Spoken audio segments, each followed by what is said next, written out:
Good afternoon. Hello, Professor Harel. Hello, Varda. Before we dive into our subject, because there are people who are not yet aware what is the Israel Academy of Sciences, if you could just explain briefly what does the Academy of Sciences do, and what do you do as its president? You want to tell me to do what Groucho Marx always said. Before we begin, I'd like to say a few words. Okay. The Academy of Sciences is a completely independent institution. You can see the law under which it was established. You can look it up on Google. One of the most important things that are about the Academy is the fact that it provides consultancy service to the government and other decision-making entities in regards to matters relating to science. Now, because we are not subject to any ministry, government ministry or minister, the president are elected by people of the faculty, and the election is, of course, by the president of the State of Israel, not anybody else. And this consultancy is a two-way street. We can decide there's an issue that is of interest that we would research. We produce research about it, and then there's also various government institutions like the Ministry of Environmental Protection that can ask us and commission us to do specific research about an issue. So it's a two-way street in terms of, and our independence is enormously important. Another word, the Academy is exact sciences, humanities, and sciences, basically in equal parts. This is important to note because when you talk about consultancy to the government in terms of science, it's not just science, it's not just high-tech, and it's not just, climate and so forth, but it also means humanities, social sciences, and so forth, because a country such as ours cannot exist without a military, without cyber, without all of these, and with security, without nutrition, without climate, without all of these things. We need all of these things to endure. And there's and we should have humanities and culture and so forth. So all of these things are necessary for a healthy state. And how much are you listened to? I think very much so, and increasingly so, because they don't have to adopt your conclusions. No, they don't, and I'm glad, because we don't have any way to impose or implement what we're recommending. I mean, David, Harel, and the guys, they could say, oh, I have a particular interest, and that's where people are putting their money. That doesn't work like that. No, we provide research, we provide recommendations, independent research, and I hope that they will listen to us, and they seem to be increasingly listening to us, and they have to know that we are there, and we can help and provide a lot of information. And I think the very, very high level, present company excluded, of our academians and our scholars certainly proves the point. And you do also work to ensure that there's a supervisory and process. When I say talking to consulting for the government that you should have a mechanism for a meteorological forecast, and we should have climate change indicators, and we should have so on and so forth. But we also say what's not relevant to be done, and some of that is critique in the form of position papers. And now this is not something the Academy maybe wants to produce in an organized fashion, then there's no problem with people doing it individually. Critique anything that seems to me that is something in response to what the government is doing or not doing. If there's any harm to the sciences and education, that is where we step in. Can you give examples of what kind of situation you're talking about? No, there's something that I like to say. I mean, Reichman used to say that science and education and culture in Israel in these days are weakened, very much so, sometimes brutally weakened from the inside, and are ostracized from the outside. And we are trying to tackle things on both sides. Weakening from within, that didn't begin on October 7, quite the opposite. I would say that some people even believe that October 7 that October 7 stopped our ability to produce culture and so forth. But no, even here we heard the first passing of the bill for the public libraries that states that, again, we are fighting about the National Library and that issue. I don't even need to tell you the assault on the National Library, this hostile takeover attempt on the National Library that we heard this. There's somebody here who spoke at 11, right? Who spoke at 11? That mentions the same is true of the Central Bureau of Statistics, the Vulcan Institute. I mean, all of these institutions are under attack.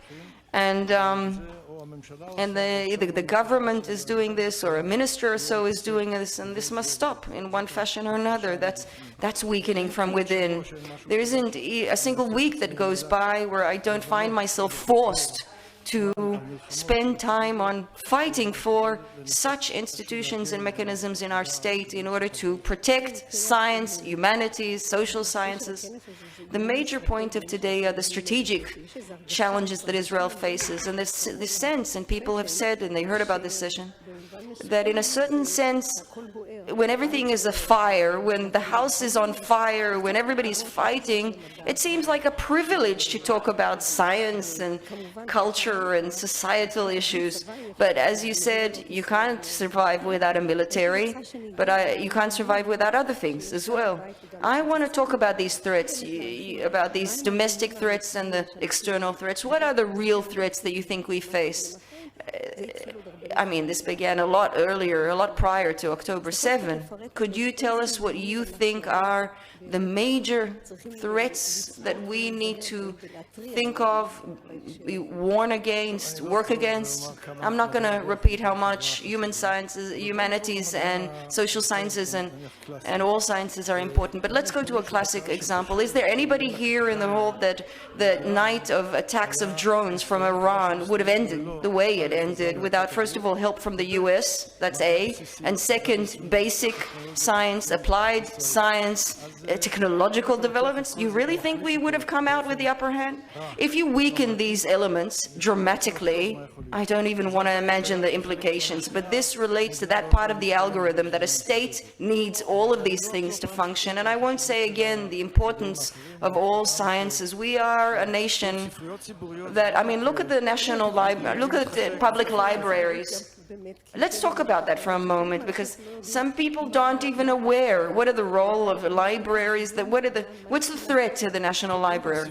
First of all, the National Library is, I mean, the epitome of our, achievements as a nation.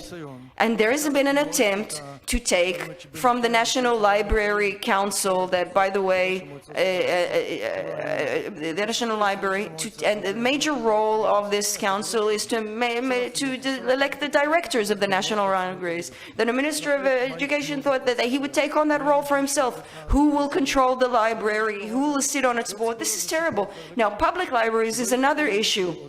Nobody should mistake for a moment to think that a public library in a small settlement or town is a place where anybody can take a book. Yes, of course, but there are places in the periphery where kids go directly from school to the local library. This includes ultra-Orthodox and secular and everybody. How could you cut their budget and basically decimate public libraries in Israel?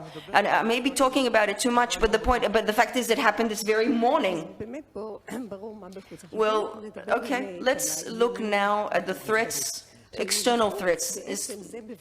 Now, this is certainly as a result only of October 7, the massacre and atrocities of that date.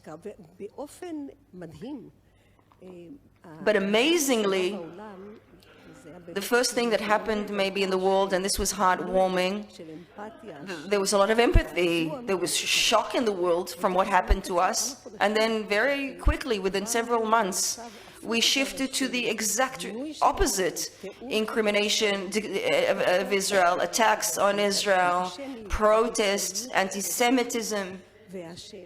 And the question is,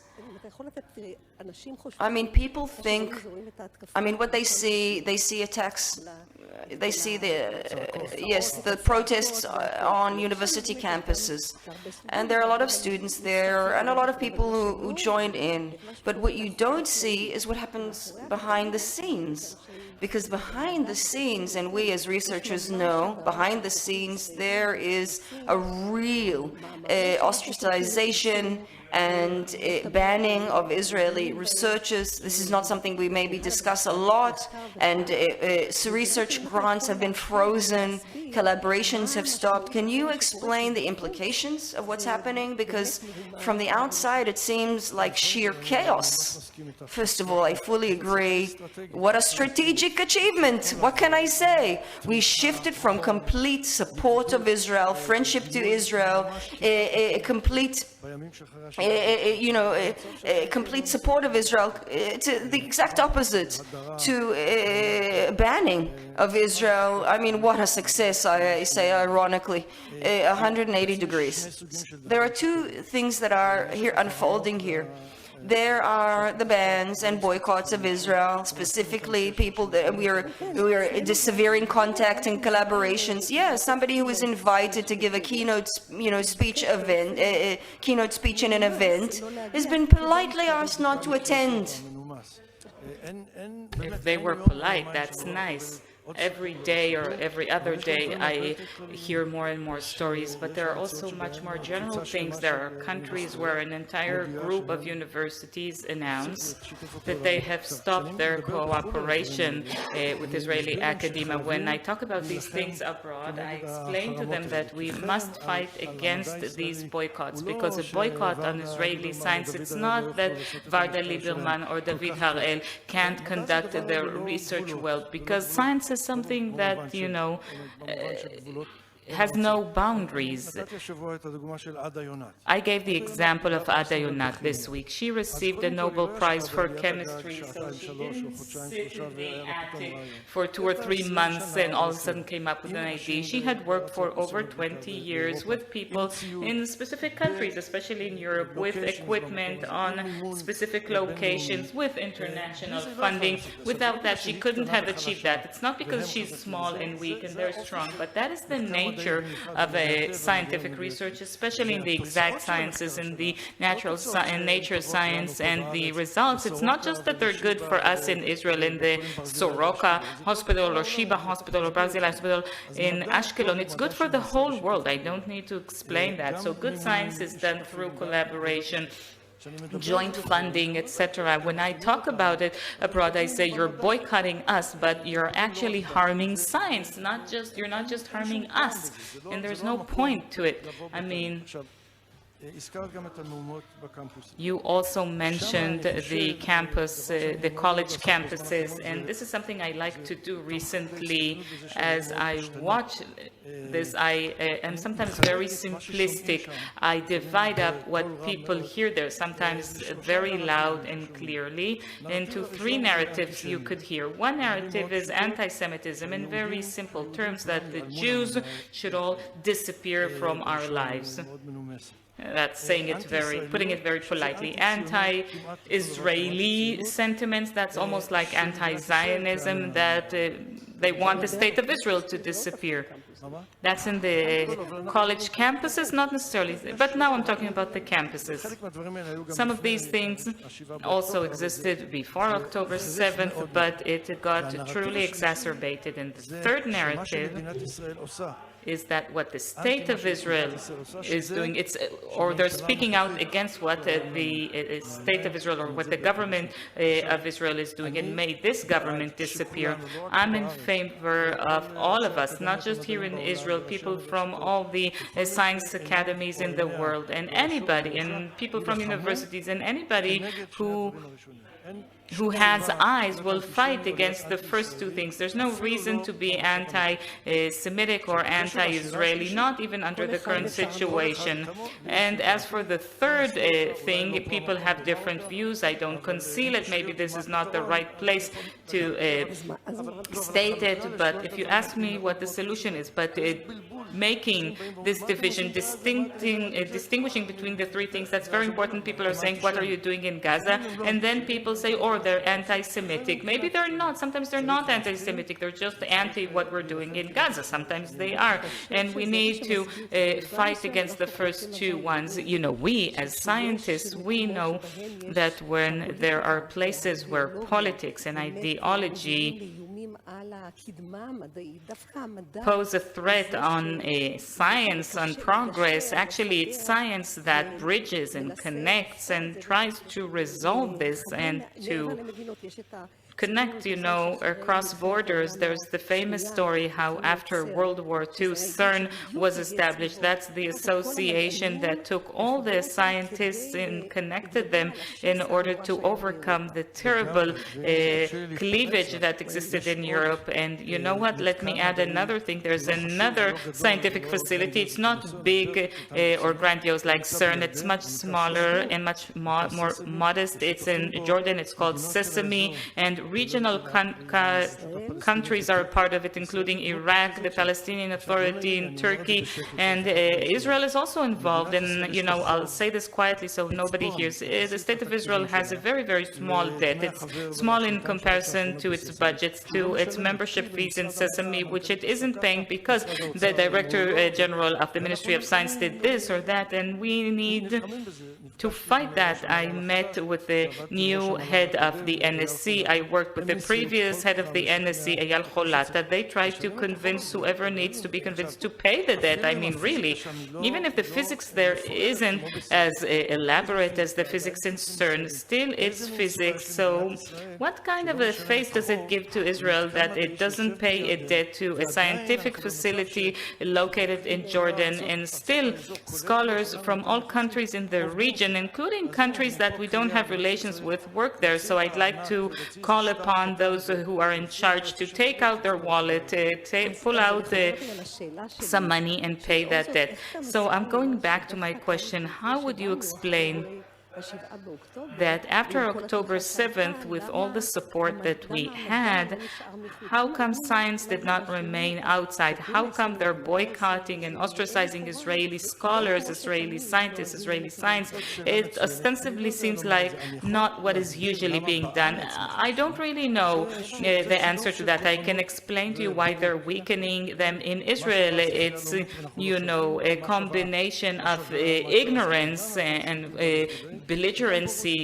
What's the value, what is the National Library worth if we can't control it? Or the Vulcani Institute, where people think that they can create a square-shaped tomato and not just an elliptical. They don't understand how important it is. Why are they boycotting us from the outside? Because definitely it has some anti-Semitic or anti-Israeli components, but the immense rise in the anti-sentiments against us in the Western world is following October 7th. Why are they doing it? I don't really know. I think that some of it has to do with the confusion of being a country or the people versus being against what this country is doing.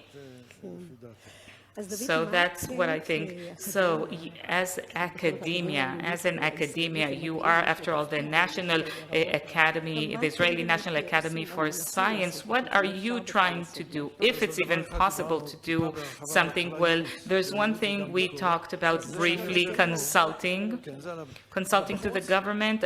About the outside, well, we cannot be responsible for it. I speak endlessly. I write endlessly. I was in Berlin about 3 or 4 weeks ago in the annual conference of an organization called Alea, which is the umbrella organization of all the European Academy of Sciences. I had asked to speak for 10 minutes and they let me.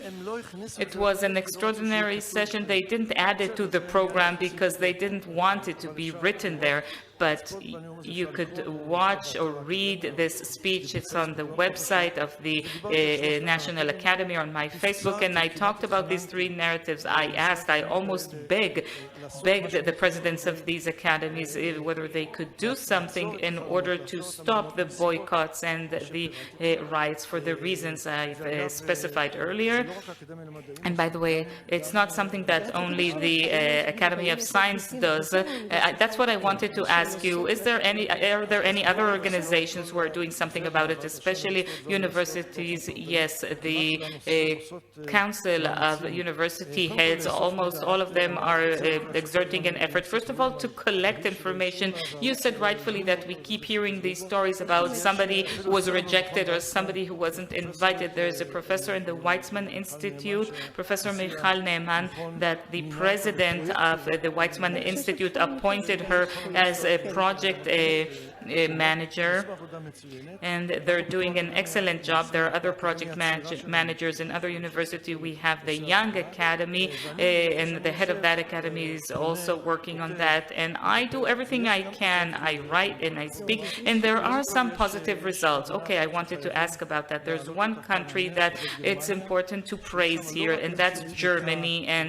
it's not just that there's support there. It's not just lip service. The two most important academies in Germany, the heads of the universities, the heads of Max Planck and the head of Humboldt are continuously supporting, asking what they can do. They come and they invite. I think on Thursday night, I have a meeting with the relevant minister, the Minister for Higher Education in Germany. She's coming here, and they really want to act, and they keep writing letters, and a letter came from the Netherlands as well.